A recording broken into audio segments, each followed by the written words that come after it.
114 yards from scrimmage, 158 so far tonight. Very balanced attack again. Ground air. Whitaker spinning.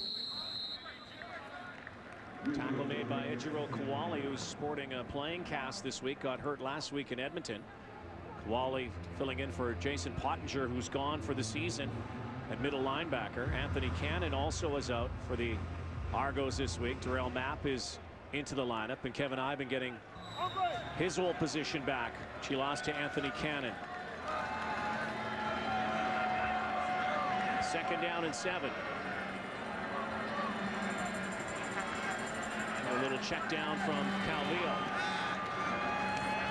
In the pocket, he lets go, and it's an incomplete pass. One of the rarities tonight for Calvillo. He threw it into traffic.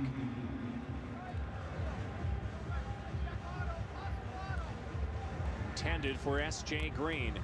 Well, we've seen a number of times in these situations that Brandon Whitaker, the running back, tends to be Anthony Calvillo's check down guy. But here, the middle linebacker, Ejiro Kawali, is responsible for spying him. He takes down that check down, forcing Calvillo to attempt a tougher pass. Sean White will let this go from near his 37-yard line. Chad Owens back near his 20. Owens has let a couple of kicks bounce in front of him tonight. Almost had it blocked there. Bounces in front of him. Reverses field. Cuts back, finds a seam, and almost had his head taken off. Ramon Guzman clotheslined him down there near the 25-yard line. Well, Ramon Guzman, as well as being an outstanding linebacker, is a terrific special teams player. Not fooled by the moves here. Stays in his lane. Fights off a block and keeps that arm free to get to the return man.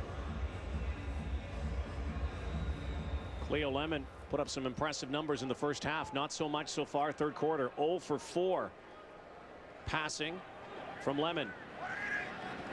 Here in the third quarter, needs to get it going. Establishing the run now with Andre Dury.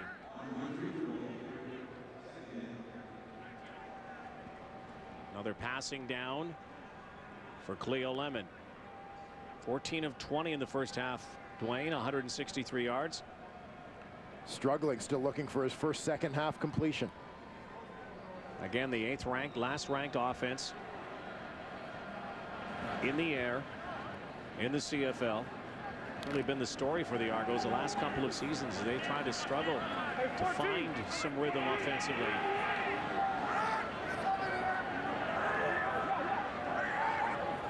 Second down, 7. Quick hitter to Dury. Read perfectly by Deandra Dix. Nowhere to go. And another quick 2 and out. And once again, Diamond Ferry in the backfield.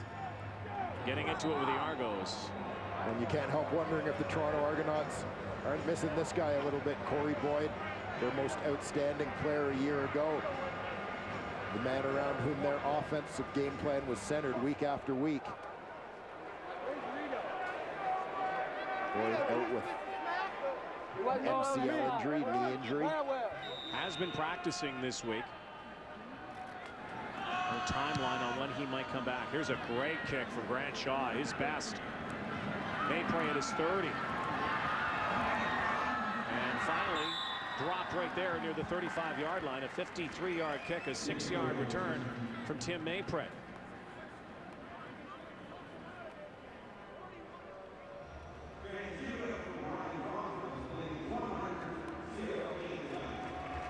A 16-point Alouette lead came into tonight, having lost 2 games in a row.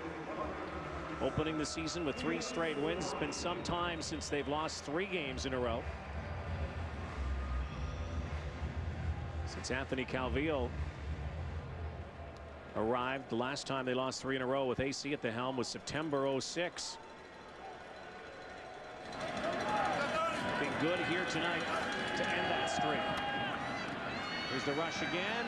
Calvillo avoids the pressure and delivers the football again to Kerry Carter. Along the sideline, but a 16-yard pickup. We've talked a lot about Brandon Whitaker being involved both as a ball carrier and as a receiver. against the things Toronto's doing defensively. Kerry Carter has also been much more active than usual as a receiver. So Anthony Calvillo being forced to those check down routes when the Argos drop a lot of men into coverage. Argos dropped the first meeting of the season back on July 15th, 40-17. 7-point game heading to the fourth quarter, and then Calvillo stepped on the pedal, and that was it. Team split last year. Here's a reverse now. Run to Kerry Watkins. And he is dropped by Jarrell Mapp. Well, Matt makes the tackle, but Lynn J. Shell is the guy who makes the play coming up from his halfback position. Gives himself up to force things back inside. Lynn J. Shell fights to the outside and then works back in. He ends up taking on a much bigger blocker.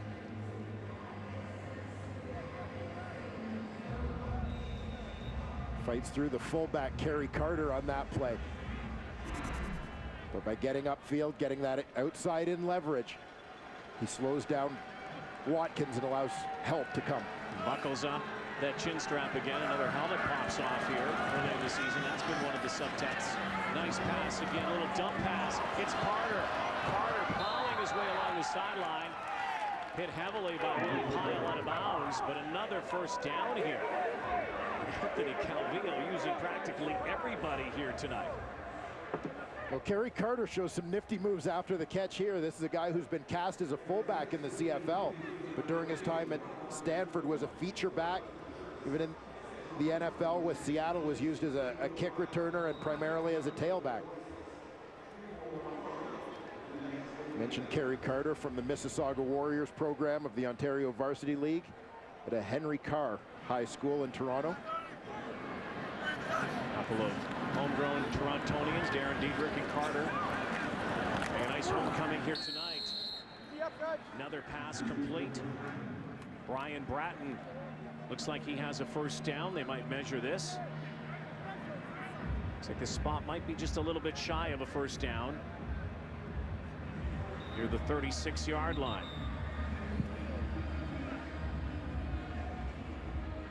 Kevin Huntley is down and hurt.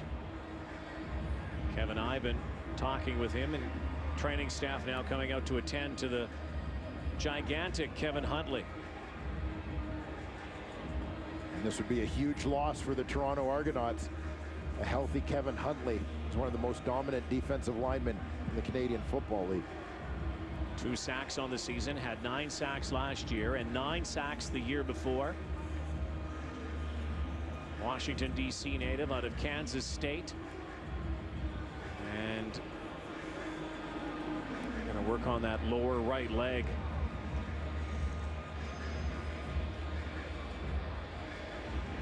Well, we saw the impact that Kevin Huntley can have last week. He was a force against the Edmonton Eskimos. It seemed that he and his partner at defensive tackle, Claude Roten, were in Ricky Ray's face all night. Tonight, though, the Argos just have not been in Anthony Calvillo's face. No sacks registered yet.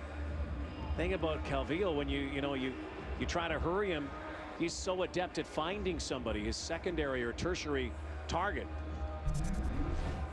Here's what happened to Huntley. And Huntley's pursuing the play right in the middle of your screen. Big number 94. See the right ankle. Yep. Not supposed to bend that way. Especially with about 300 pounds coming down on it. He's nodding, though. He looks like he might be all right. Trying to get a report on the sideline from Claude. Well, often you can make it through the rest of the game on adrenaline, but that one's going to hurt tomorrow. Second down and 1 yard. McPherson in the game. It's behind right guard and easily attains the first down. Down near the 32-yard line. The final play of the third quarter dominated completely by the Alouettes as they extend their lead. It's 29-30. A game that was tied early on is a 16-point Alouette lead. There's the key number at the bottom, the third quarter numbers in yards for the Alouettes and the Toronto Argonauts, and maybe all of that might have been precipitated of what happened just before halftime. Yeah, it seemed that way. The Argos just seemed to get out of sync. You look back to the play call at the end of the first half, a running play where they just want to get 10 yards, and you're asking a rookie running back, to get 10 yards and then go down, to go against his instincts and just go down in bounds to stop the clock and get the field goal team on the field. I mean, I think that's a difficult position to put a player in, particularly to put a rookie in. I understand the Argos wanted a few more yards to not put Grant Shaw, a young kicker, in a tough situation, but I mean, that would obviously backfire in a big way, and they haven't recovered. S.J. Green, big hit down near the 10-yard line. Calvillo breaking a record earlier tonight for completions and will continue his assault on the record books throughout the season. Looks to the sideline here and looks to put more points on the board, and it's kind of the same old song for the Montreal Alouettes. They may have been a little out of sync the last couple of weeks. Calvillo with the blurry vision, of course, didn't complete a game against Saskatchewan. Looked a little off last week against the Hamilton Tiger Cats. He's had his A game here tonight. Yeah, no question. Anthony Calvillo has been on fire since the first series. Play action again. Calvillo, sideline toss for Bratton. Smalls makes the tackle. You know, and a lot could, you know, you can look back at the third quarter, Dwayne, and say, hey, the Argos still had opportunities. But Calvillo and the Alouettes held the football for such a long time, and the Argos just looked flat coming out of the locker room period, and it might have had something to do with the way that momentum was snuffed out by themselves before they went to the locker room. Yeah, I think that was a contributing factor, but you know, even a step beyond that, I think Montreal did a nice job of taking that momentum and physically punishing the Toronto Argonauts. You look back to one of those third quarter drives where it was Whitaker left, Whitaker right, and Whitaker up the middle. And the Argos couldn't stop him, and trying to defend the run wears you down. Calvillo back to Darren Diedrich. Second effort, third effort will not get in, though. Down to the 1-yard line. It will be a first down, however, for the Alouettes. So first and goal. And again, the Argos having to count on that defense for a goal line stand here. Saw Kevin Huntley back in the game for Toronto, so that's good news. The bad news is that the Alouettes are threatening here to break this wide open. You can just see the fatigue, the difference in body posture of the two teams. Argo defenders with their hands on their hips, trying to catch their breath. The Alouettes up and alert in their huddle. Calvillo, Diedrich, hat-trick. 3 touchdowns for Darren Diedrich here tonight. That's 4 on the season, and again 6 years in the league and didn't have any. Calvillo gives them the football, and the Alouettes pour it on. Well, Darren Diedrich has become something of a specialist here.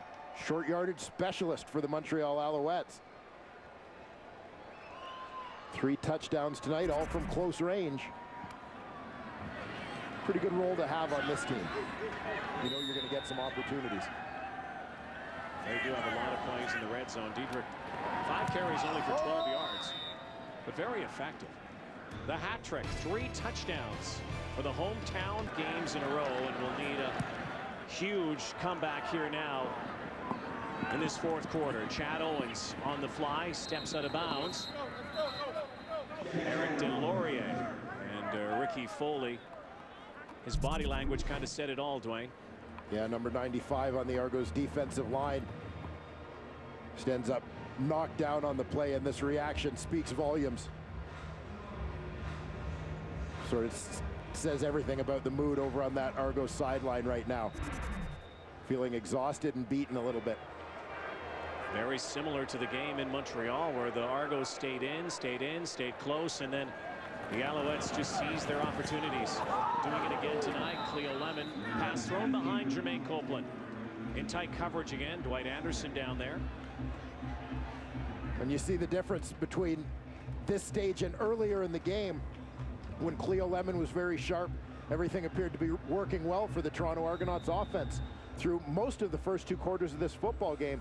But now you get to that desperation point, maybe trying to force some plays a little bit, and the Alouettes have their ears pinned back, sensing that Toronto needs to throw the football to get points in a hurry. Drop again for Lemon. Cackert plows his way, has a first down near the midfield marker and 55-yard line. Let's go down to Claude Feg now on the sideline. Well, Rod, you guys were just talking about what the mood must be like here on the Argo sideline. Understandably not very good, along with the shaking the heads. Probably more disbelief than anything else. Every time they come off from offensive set and they haven't been able to do anything, just a lot of head shaking. They're a little bit upset, a little bit angry, but more than anything, probably just trying to figure out what they haven't been able to do tonight against the Owls. Andre Dury, thank you, club. Think about the Argos, and maybe that does speak a little bit to still some inexperience, especially at the quarterback position, and a team that's still trying to find its identity.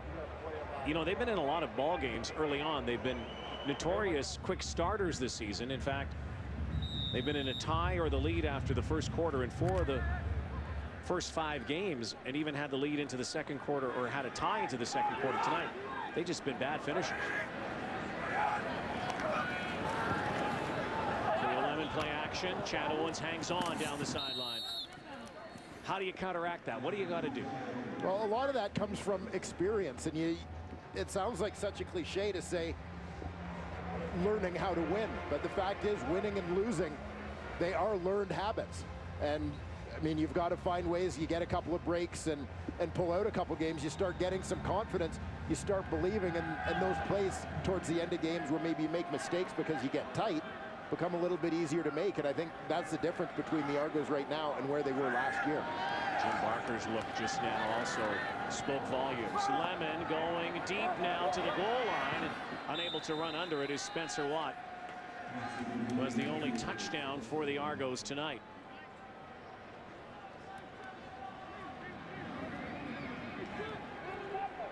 The Argos have had success on this drive with the shorter plays. They're getting some of the underneath stuff. Montreal probably backing off a little bit as with the big lead at this stage of the game.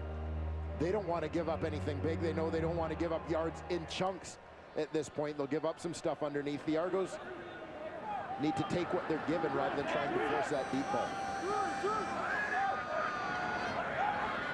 Another second down conversion, and it goes astray again. Incomplete pass intended for Chad Owens. That's another play disrupted by the speed of Chip Cox coming off the edge. You know, it is a game of numbers, Dwayne. I guess numbers sometimes can be deceiving, and the Alouettes are a ball hawk style defense. Only 1 interception coming into tonight, which ranked last in the CFL. They have 2 now. But this is a defense